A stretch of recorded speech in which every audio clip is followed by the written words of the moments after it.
Tiger sir उर्फ Rajesh sir, tigers competition point Patna से। आज चर्चा का जो विषय है, जो वीडियो में आप देखेंगे, वो देखेंगे गांधी जी को लेकर के। आखिर गांधी की हत्या, गांधी का वध क्यों किया गया। बहुआयामी पक्ष लगने लोग कहने को तो कुछ भी बोलते हैं, लेकिन सच्चाई यही है कि मानवता का विजय पराजय, दानवता का छोड़ न्याय है। बात परायों की मत पूछो, हाय हमें अपनों का भय है। हमें भी लगता था कि गांधी गलत थे, गांधी ना होते तो बंटवारा ना होता। बहुतों के मुंह से आपको ये सुनने को मिलेगा कि गांधी अगर ना होते तो ये राष्ट्र हिंदू राष्ट्र हो जाता। लेकिन क्या आपने कभी ये सोचा कि भारत में क्रांतिकारी युग की समाप्ति हो जाती है 1933 में। भगत सिंह जैसे युग पुरुष जो इतिहास के पन्नों में बहुत कम पैदा लेते हैं। आपने इसके पहले भी मेरा वीडियो वो देखा होगा और आप लोगों का अच्छा खासा आशीर्वाद भी मिला। लेकिन क्या भारत को आजादी मिली? महात्मा गांधी को क्या ब्रिटिश हुकूमत कभी फांसी देने की हिम्मत की? सच्चे अर्थों में अगर आप विश्लेषण करके और इतिहास के पन्नों की गहराई में निरपेक्ष होकर आप सोचिएगा तो पाइएगा कि गांधी एक युग है, गांधी एक दर्शन है। बहुत कम ऐसे युग पुरुष पैदा लेते हैं जो मानवता के इतने प्रखर मसीहा हों।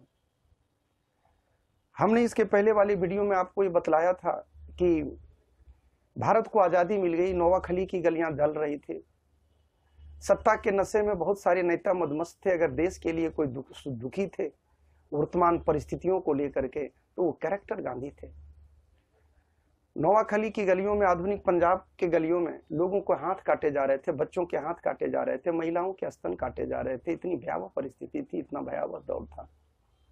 उन परिस्थितियों में बंटवारे की बात को गांधी ने स्वीकार कर लिया कि गलती का एहसास होगा तो तय है कि भारत एक बार फिर से एकीकृत हो सकता है, लेकिन मानवता को शर्मसार करने वाले वाकया को किसी न किसी कीमत पर रोकना चाहिए। बंटवारा हो गया, आवर्जन की प्रक्रिया होने लगी कि जिनको पाकिस्तान से भारत आना है या जिनको भारत से पाकिस्तान जाना है वो जाए। ये प्रक्रिया चल रहा है और इस प्रक्रिया के दरमियान पूरे पाकिस्तान में वहां का बुद्धिजीवी तबका भी जबरदस्त तरीके से हवा दे रहा था कि वो दिन कभी देखने को ना मिले, वो सुबह कभी देखने को ना मिले जब मूर्ति पूजकों का सुत के उठने के बाद उन लोगों का मुंह देखना पड़े। लेखों के माध्यम से, भाषणों के माध्यम से भीड़ को उकसाया जा रहा था, लोगों के घरों को लूटा जा रहा था, बलात्कार की घटनाओं का अंबार था, पड़ोसी का बलात्कार किया जा रहा था। बहुत सारे माता पिता ने अपनी इज्जत बचाने के लिए धर्मांतरण का सहारा लिया। बहुतों ने अपनी लज्जा बचाने के लिए अपने ही हाथों अपनी बेटियों का गला तक घोटा। कभी भी इतनी भयावहता भारत ने कभी देखा नहीं था। पाशविकता का चरम रूप था। गांधी का कहना था कि आवर्जन की प्रक्रिया सही तरीके से हो। जो लोग आ रहे थे, जो लोग पाकिस्तान से भारत को आ रहे थे, उनमें मृत बच्चों की तादाद बहुत ज्यादा होती, जीवित बच्चों की तादाद बहुत कम होती। हालात बद से बदतर था, परिस्थितियां बदतर थी। गांधी दुखी थे, गांधी शांति चाहते थे, गांधी अमन चाहते थे। शांति और अमन की इस प्रक्रिया को वो चाहते थे कि ऐच्छिक ढंग से हो। बंटवारे के तहत कहीं 55 करोड़ लिखेगा, कहीं 65 करोड़ लिखता है कि रुपया पाकिस्तान को देना था। लेकिन स्थिति बड़ी ही हृदय विदारक थी। गाड़ियों को जहां तहां बिना कारण रोक दिया जाता, नल पानी पीने का पाइप तोड़ दिया जाता। एक अपुष्ट खबरों के मुताबिक बहुत सारे माता पिता ने अपने ही बच्चों को अपना मूत्र तक पिलाया। ऐसी समाज थी, ऐसी परिस्थिति थी, ऐसी भयावहता थी। माउंटबेटन जब आए और 3 जून की योजना बनी, भारत की आजादी की स्वरूप तैयार हो गया। आजादी भारत को मिल भी गई, लेकिन जलता हुआ राष्ट्र था। परिणाम यह हुआ कि गांधी इसी चीज को चाहते थे कि कम से कम जो चीजें हो शांतिपूर्ण तरीके से हो, प्रक्रिया सरल हो, सहज हो। जो सरजमी पे लोग जन्मा है, जिस घर में अपना बचपना बिताया, जहां पर अपना यौवन बिताया, उसको वो मोह, वो त्याग, वो यादें आसानी पूर्वक नहीं जाती। इसलिए कम से कम बलजबरन ये प्रक्रिया ना हो। लेकिन गांधी को कोई सुनने वाला नहीं था। यही वो गांधी थे जिन्होंने भारत की आजादी के बाद कहा था कि भारत चूंकि आजाद हो चुका है, इसलिए कांग्रेस रूपी संगठन को भंग कर देना चाहिए। क्योंकि कांग्रेस का गठन ही भारत की आजादी के लिए हुआ था। लेकिन तब तक अन्य नेताओं को ये एहसास हो चुका था कि कांग्रेस सबसे बड़ी राजनीतिक पार्टी के रूप में गठन हो चुका है, इसलिए इसको नहीं सुना गया। गांधी को यह भी कहा गया कि आजादी के बाद के भारत में आप कोई पद स्वीकार कर लो, लेकिन सच्चाई तो यही है कि गांधी ने कहा था किसी भी राष्ट्र की सेवा करने के लिए पद की जरूरत नहीं होती। मैं चाहता हूं कि 125 साल तक जीऊं और इस राष्ट्र की सेवा करता रहूं। लेकिन पद की आकांक्षा नहीं थी।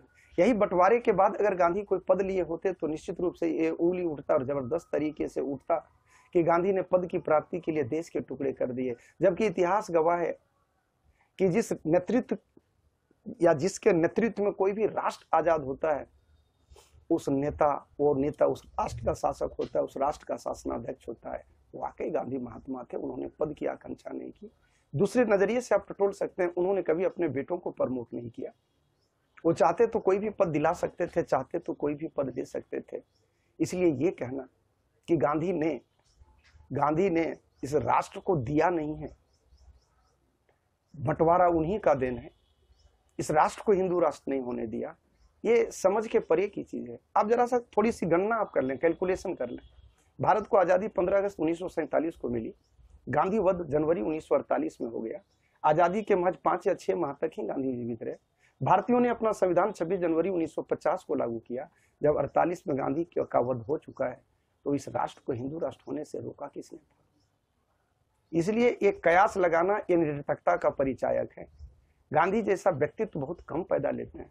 माउंटबेटन ने भी कहा था कि Bharat Gandhi one man boundary force है।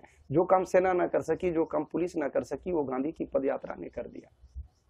जब आइंस्टीन से पूछा गया था कि गांधी के प्रति आपका क्या ख्याल है, तो आइंस्टीन तक ने कहा था कि आने वाली सदियों में जब बच्चे गांधी के बारे में पढ़ेंगे तो अनायास उनको लगेगा कि क्या कोई हाड़ मान से बना व्यक्ति ऐसा भी पैदा ले सकता है, इतना निस्वार्थ भाव हो सकता है, इतने बड़े मानवता के मसीहा हो सकते हैं। आवर्जन की उस प्रक्रिया में इकलौता गांधी ही कैरेक्टर थे बंटवारे के समय, जो दिलो जान से सारी प्रक्रिया को शांतिपूर्ण तरीके से चाहते थे। कुछ कट्टरवादी तबके को ये पसंद नहीं आ रहा था, क्योंकि गांधी की जिद थी कि जो रकम देना है पाकिस्तान को बंटवारे के तहत, वो रकम दे दिया जाए। उस वक्त लोगों का कहना था कि इस रकम से वो हथियार खरीदेगा, कश्मीर के ऊपर अटैक करेगा। सारी बातें अपनी जगह पर थी, लेकिन गांधी का कहना था कि कुछ तो बसें खरीदेगा, कुछ तो टेंट और तंबू खरीदेगा। जो लोग भारत की सरजमी को, अपनी ही जमीन को छोड़ रहा है, उन लोगों को कुछ तो सहायता मिलेगी, कुछ लोग तो वहां से वापस सलामत आएंगे। लेकिन लगा कि नहीं। और इन्हीं परिस्थितियों में एक संगठन ने यह निर्णय लिया कि गांधी वध जरूरी है, और लॉटरी निकलता है नाथूराम गोडसे के नाम से। ये वो नाथूराम गोडसे है जो ग्वालियर जाता है। ग्वालियर जाने के बाद वहाँ 303 पिस्टल खरीदता है। वहाँ से आने के बाद वो रेकी करते हैं बिरला हाउस का, और नई दिल्ली रेलवे स्टेशन के रिटायरिंग नंबर 6 में वो ठहरते हैं, और वहाँ से वो गांधी वध के लिए अंततः प्रस्थान करते हैं। संध्याकालीन बेला अस्ताचलगामी सूरज है। गांधी उस दिन पटेल से वार्ता का दौर चल रहा था, वो दौर लंबा खींचता है। गांधी जलघड़ी का प्रयोग किया करते थे। उनके 2 नतनी थी। उन्होंने कहा कि बिरला हाउस में प्रार्थना स्थल में 200-250 लोग आपके इंतजार कर रहे हैं प्रार्थना के लिए, आप चलें। गांधी वहीं से मूव करते हैं, और गांधी जब आते हैं समाधि स्थल उस स्थल पर, सभा प्रार्थना स्थल पर, उसी भीड़ के बीच एक भेड़िया नाथूराम गोडसे भी खड़ा है, और गांधी को नजदीक पाते हैं, और देखते ही देखते उनको गोली पहली गोली उनके चरणों में मारता है, मानो वह भी नमन करना चाहता, और देखते ही देखते 2 गोली उनके सीने में दाग दी गई।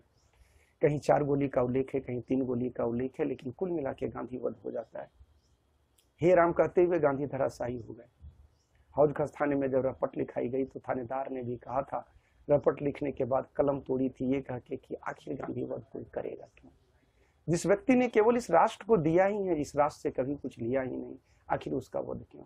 जो पद का आकांक्षी नहीं है, जो मानवता का पुजारी है, आखिर उसका वध क्यों? और जब औपचारिक रूप से पंडित जवाहरलाल नेहरू ने राष्ट्र को संबोधन दिया, तो उन्होंने कहा था कि आज से ये राष्ट्र एक अंधकारमय युग में प्रवेश करता है। औपचारिक रूप से दूसरा सवेरा है।